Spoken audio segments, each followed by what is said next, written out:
ciudad de Medellín a formarme en mi carrera porque me gustó desde los 15 años. No sabía su nombre, pero me interesaba la manera en cómo se expresaban, pensaban o sentían las personas con discapacidad de mi región del Chocó. Mi práctica fue una cosa de locos porque, por ejemplo, teníamos que ser un grupo de 7 a 9 personas, el mío era de 3. Teníamos que hacerla en Antioquia, yo la hice en Chocó. Nuestro objetivo era estudiar cuál era la participación de las personas con discapacidad dentro de las prácticas socioculturales de la región. Es decir, cosas como la Semana Santa, como las tareas de la vida cotidiana, cuál era la participación que ellos tenían y cómo eran visibilizados las personas y qué concepción tenía el pueblo sobre la discapacidad.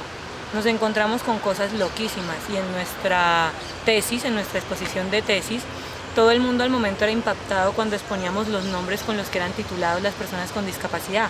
Cerebro malo, loco, maldición divina y un montón de cosas que eran de hace siglos mil. La diferencia con las regiones de Antioquia o con las exposiciones de los trabajos que hacían mis otras compañeras era el trato. Así fueran el cerebro loco, el castigo divino y demás, eran una persona más de la comunidad, participaban igual que cualquier otra persona dentro de las prácticas socioculturales y tenían un lugar, tenían sus oficios, tareas diarias y se desempeñaban y el pueblo los respetaba por lo que eran. Distinto acá, que habían términos hermosísimos, pero las personas no se atrevían a relacionarse con los otros. Entonces era el niño con discapacidad, en situación de, en condición de o el especial, al que no le hablo porque le tengo miedo, con el que no me siento al lado en el bus, con el que no puedo hacer esta otra cosa porque me da miedo intervenir o hacer algo malo que le perjudique. Mientras que ya simplemente era natural verlo pescar, verlo trabajar la madera, verlo cuidar los niños, verlo acompañar a la mamá a ciertas tareas o verlo en la calle haciendo sus actividades de venta. Era muy particular y todo el mundo quedaba asombrado y esto nos llevaba a la reflexión de qué tanto importa el cómo lo menciones si al final es cómo lo tratas y cómo se siente. Bueno, llegué a la ciudad de Inírida para trabajar en el cargo de coordinadora departamental de necesidades educativas especiales en el segundo semestre del 2011.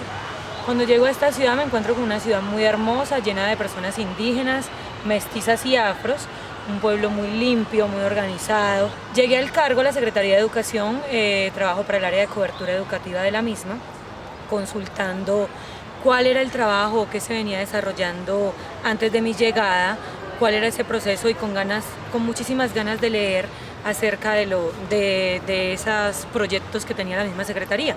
Pues resultó que solamente encontré una carpeta con un listado de niños en donde no se especificaba absolutamente ningún tipo de trabajo.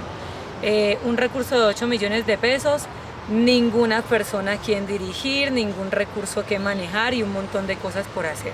Me encuentro con que entonces el Ministerio de Educación Nacional fue en 2007 y formaron una resolución. En esta resolución se decía que cada institución educativa se iba a encargar de una discapacidad distinta.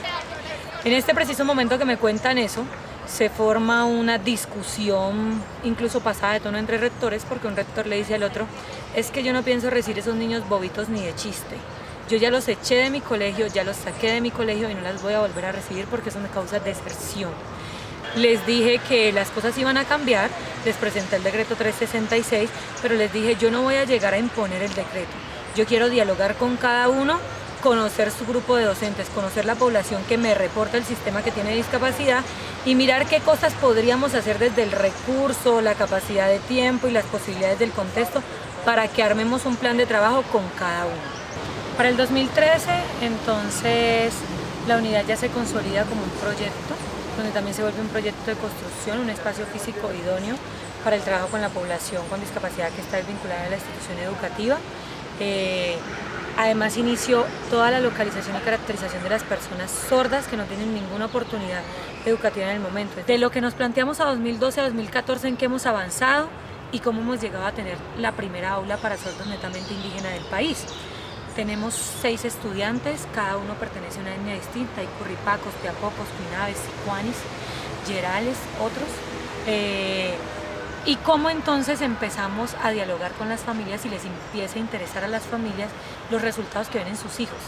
Porque ven no solo que ya no es el niño que no dice nada, sino que solamente come, duerme, salta y brinca, sino que es el niño que ya se preocupa por levantarse y ir a estudiar, que quiere portar el uniforme, que obviamente llega contando las señas de cómo se hace, ya cómo se dice casabe, cómo se dice guainía, cómo se dice inírida, porque para 2014 empieza a figurar a nivel de país y de comunidad sorda Guainía como un territorio consolidado. Está Medellín, está Bogotá, están un montón, está Chocó, pero Guainía para los demás sordos del país existía en el mapa y ya, y había que deletrearlo. Los niños sordos del aula empiezan a pensar en cómo harían Guainía, y resulta que fijándose en el mapa simplemente empiezan a hacer esto. Guainía es la colita del otro lado del mapa, que está antes de la de Amazonas. Ser egresada de la Universidad de Antioquia para mí es un sueño desde los 15 años. Y empezarme a formar en ella era descubrir cada vez más la diversidad.